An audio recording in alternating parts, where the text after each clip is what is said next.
언어는요, 마찬가지예요. 뭐 누가 처음부터 잘하고 와요. 그러면은 뭐 그 사람이 그 나라 사람이게요. 말도 안 되는 거예요. 예. 그리고 한국에서 공부해야 한다. 그것도 말도 안 돼요. 뭐 한국에서 바빠 죽겠는데 언제 공부하고 있어요. 예. 가장 좋은 거는 그 나라 가서 배우는 수밖에 없어요. 예, 다만 소극적으로 있으면 안 되고 적극적으로 해야 돼요. 그냥 막 엄청난 적극적을 가져야 돼요. 저도 1년간은 거의 벙어리 참사했거든요. 물론 영어 야매로 배운 영어로 그냥 대충 살긴 했는데, 예, 그거 안 돼요. 가서 저기 밥 주문하는 거부터 FM대로 요새 유튜버에서 많이 가르쳐 주잖아요. 예전에는 그런 게 없었다니까요. 지금은 유튜버가 있고 인터넷이 있기 때문에 되게 잘 가르쳐 주잖아요. 그때 당시에는요, 그냥 사전 하나 끝, 그걸로 막 찾아가지고 막 진짜 막 조합해가지고 말을 해야 되는 그런 상황이거든요. 사전도 전자사전 없어요. 그냥 종이사전이에요. 되게 열악하단 말이에요, 공부하기가. 근데 지금은 상황이 달랐잖아요. 그러니까 어느 정도 회화를 익혔다, 뭐 많이 공부할 필요 없어요. 우리가 뭐 학교에 입학할 거 아니잖아요. 그래서 먹고 살기 하면 되는 거잖아요. 그러니까 먹는 것부터 이렇게 계속 언어를 부딪혀야 돼요. 그렇게 되면 알아서 늘어나요. 저는 언어는 은행 적금이라고 똑같다고 생각합니다. 은행 적금. 왜? 계속 하면요, 적금이 돼요. 그러면서 꺼내 쓰는 거죠. 네, 한 번에 뭐 부자가 될 수 있나요? 아니죠? 계속 매일 꾸준하게 적금 붓는 거예요. 그러면은 나중에 알아서 딱 언어가 폭발이 됩니다. 엄청 잘해질 거예요. 네, 그 다음에 뭐 자금적인 부분은 아까 제가 설명 한번 했는데, 사업에 필요한 자금은요, 그 사업 아이템마다 달라요. 뭐 식당이 될 수도 있고, 모르겠어요. 뭐 주얼리가 될 수도 있고, 모르겠어요. 근데 자금은 내가 여기서 한 1년 정도 진짜 막 다 때려박고 힘들게 해도 버틸 정도 있을 자금. 그러면 또 그러겠죠. 아, 구체적으로 얼만데?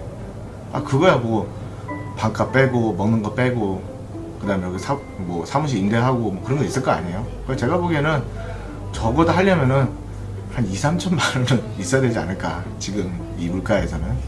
네. 뭐 2-3천만 원 뭘 할 수 있겠냐? 아, 그거야 모르죠. 그게 능력이에요. 그걸 어떻게 하면 적은 양의 돈을 더 만들 수 있을 건가. 네.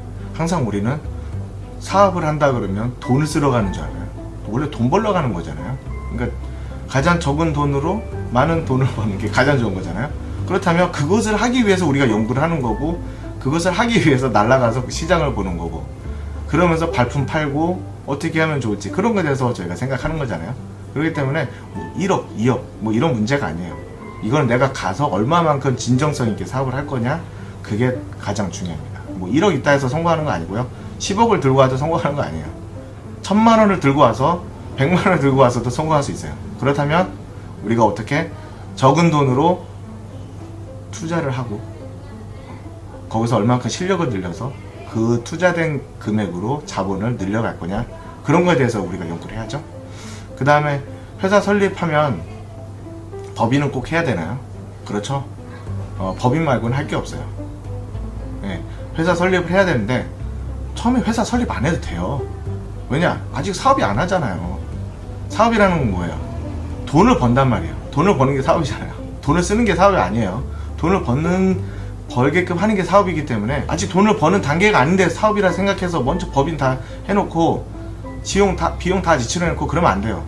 확실하게 다 인스톨 딱 해놓고, 자, 내가 직원 다 갖춰놓고 나 이제 사업 시작한다, 요이 딱 했을 때 회사 설립을 하는 겁니다. 네, 처음부터 설립하면 안 돼요. 근데 설립은 해야 돼요. 해야 되는데 오자마자 설립하는 게 아니라 아까 말한 언어, 그죠? 그 다음에 앞으로 계속 나올 사무실이라든가 직원 뭐 이런 것들을 어느 정도 다 세팅을 해놓고 그 다음에 하는 거죠. 네, 법인할 때는 사무실을 지정을 해야 되기 때문에 사무실을 먼저 임대하고 그 다음에 법인을 지정하면 돼요. 법인을 하고 사무실을 임대하는 건 아니에요. 자, 그 다음에 주주를 모집해야 돼요. 우리 회사에서 우리 회계사가 그러더라고요. 이제는 주주가 2명만 있어도 된다. 그 다음에 그 투자자의 그런 자금에 대해서 어떻게 유입이 돼서 실제로 그 금액만큼 주식을 가져갔냐, 예, 그렇게 뭐 법이 바뀐다고 하는데 저도 한번 자세히 봐야 돼요. 하지만 자, 주주 모집 방법은요, 직원을 사용해도 돼요. 그게 무슨 말이냐면, 저희가 주주가 없잖아요. 그럼 직원한테 얘기를 하는 거예요. 나 이거 네 고용하고 싶은데 나 회사 주주 없다. 뭐 하면 하는 거고 아니면 말고.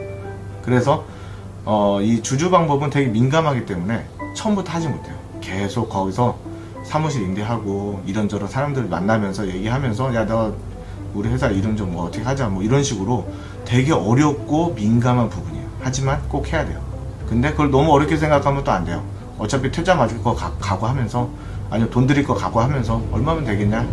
그래 뭐 너 돌아서 일해라. 아니면 뭐 주식 얼마 주겠다. 뭐 이런 식으로 해서 하면 돼요. 왜냐면 주주는 결제하는 사람이 아니에요. 대표가 결제하는 사람, 사인하는 사람, 책임을 지는 사람이잖아요. 그렇기 때문에 막 크게 어렵진 않아요. 공동 투자자 그런 사람은 어려워요.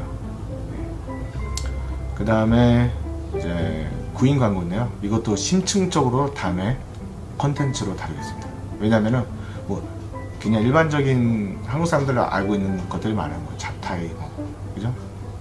뭐지 또 잡TV 홍보에서 그런 거. 근데 또 나머지 웹사이트들도 로컬 시장에 맞는 또 다른 그런 게 있더라고요. 그래서 제 경험에 의한 그런 것들을 제 사이트로 한번 쫙 훑어보면서 알려드리고요. 그 다음에 그 회사가 설립하고 나서 직원들 간의 그런 소통이 할 때 말을 조심해야 돼요. 이거 요새 똑똑해져가지고 다 노동청에 가서 신고합니다. 예. 그 다음에 월급인데요. 자, 월급 같은 경우에는 어느 정도면 적정할까요? 4년제 막 졸업했으면요 인턴 기간 해가지고 한 12,500바트에서 한 13,500바트 정도 적정이고요. 그리고 3개월 계약을 해야 돼요. 3개월 동안 만약에 뭐 어떤 우리의 조건에 맞지 않으면 그만둘 수 있다. 대신에 뭐 한 달간의 여유를 줄 테니까는 또는 바로 나갈 수도 있다. 하지만 너는 아직 정식 계약은 아니다. 그래도 4대 보험은 들어줘야 돼요. 태국식 4대 보험, 빡간상콤이라는데 이거는 들어줘야 돼요. 예. 그 다음에 한 2, 3년 경력 됐다. 그럼 한 15,000에서 18,000 바트 그 정도 되고요. 이거 매니저다. 그럼 25,000. 근데 처음부터 매니저로 구할 일은 없으실 거예요. 왜냐면은 아직 뭐 없거든요. 뭘 매니징 할 게 있어요. 뭐 매니저가 있죠. 그렇기 때문에 처음엔 내가 매니저고 내가 사장이고 하니까 일단 내가 다 해야 돼요. 그러면서 직원들하고 해야 돼요. 자, 그러면 회사를 가장 잘 운영하는 방법은요. 좋은 직원을 만나면 돼요. 내가 아무리 일을 잘하고 뭐 그게 문제가 아니에요. 저는 아이템, 사업 아이템, 뭐 아이디어, 실행 뭐 이런 건데 실질적으로 회사 운영은요. 뭐 총무에 관련된 거, 회계에 관련된 건요. 그런 거는 이제 태국 사람이 직접 잘 해야 돼요. 그 다음에 비자. 비자는요. 교육 비자를 할 수 있어요. 근데 교육 비자는요. 1년 동안 또 돈을 많이 내야 되고 비용이 많습니다. 근데 중요한 거는요. 아직 사업을 여기서 내가 할 수 있을지 없을지조차도 지금 판가름이 안 가는 상황에서 이거를 교육 비자를 받고 여기서 1년 동안 한다. 엄청난 결정입니다. 그거는. 그래서 제가 추천하기로는 그냥 여기 점프하기 좋잖아요. 예. 이거 한번 뭐 3개월 정도 있다가 저 뭐 싱가포르도 가보고 뭐 미얀마도 가보고 캄보디아도 가보고 뭐 조금 멀면 뭐 방글라데시도 한번 가보고 네, 그런 식으로 뭔가 여기서 점프를 해서 한번 이렇게 비행기 타면서 여행을 해보는 거예요. 그 구적 시간도 보고 그러면서 아 내가 진짜 이제 교육 비자 열어야겠다. 교육 비자 하면 되고요. 그거는 뭐 다른 유튜브 하시는 분들이 정보를 굉장히 많이 올려놨습니다. 네, 인터넷에도 쉽게 찾을 수 있고요. 그 다음에 이제 비자하고 법인은요 분리해요. 법인이 있다고 해서 비자 있는 거 아니고요. 비자가 없다고 해서 법인을 설립 못하는 건 아니에요. 법인은 법인이고요. 비자는 비자예요. 결혼은 결혼이고 비자는 비자예요. 네, 그런 것처럼 분리되어 있기 때문에 나 그냥 뭐 왔다 갔다 점프만 계속 할래. 사업하면서 나 점프만 하면 되지 뭐. 비행기 값이랑 뭐 교육 비자랑 했을 때 얼추 좀 비슷하다 그러면 그냥 나 점프할래. 뭐 이럴 수도 있고요. 네, 여기서 주거 하면서도 할 수 있고요. 뭐 태국어 학원을 다니면 당연히 태국어 실력은 빨리 늘겠죠. 네, 그것도 중요한 요소 중에 하나예요.